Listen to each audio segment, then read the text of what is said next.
Today's first reading from the Acts of the Apostles is one of the three summaries, so to speak, or resume scenes in which Luke describes life in the infant church of Jerusalem. And Luke's description of the Christian community calls to mind the theme of friendship. For he intentionally couches his description in a style evoking well-known Greek proverbs such as, "Among friends, everything is in common, and friends have nothing of their own." Luke also says that the community of believers were of one heart and one mind. In other words, Luke hoped to make his readers, to make us see that the union of the first Christians was a marvelous realization of the ideal of friendship that was already familiar to them.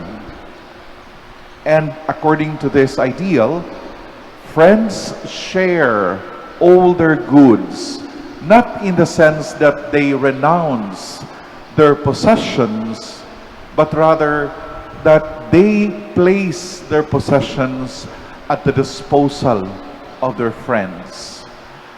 Now, the miracle that these early Christians experience is not one of God opening heavens and filling their purses or their wallets with money.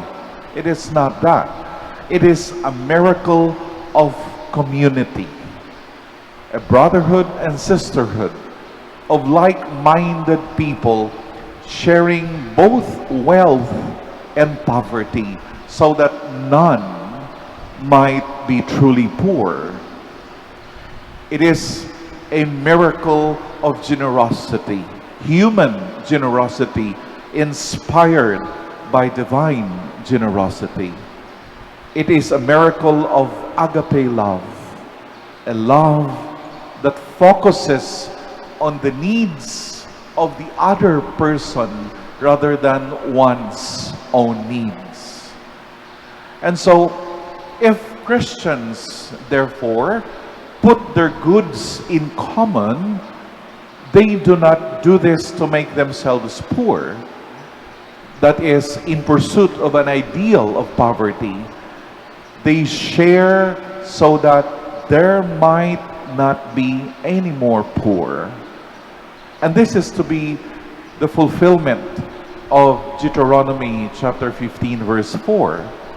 There should be no one of you in need. And so the ideal is not being poor, but being loving persons, friends in the Lord, who are willing to share so that no one among us is poor. It is a compassionate, what they are celebrating, or what is celebrated here is a compassionate living within community, fully realizing the true purpose of the gifts. They are to be used to meet human need and not to satisfy human greed.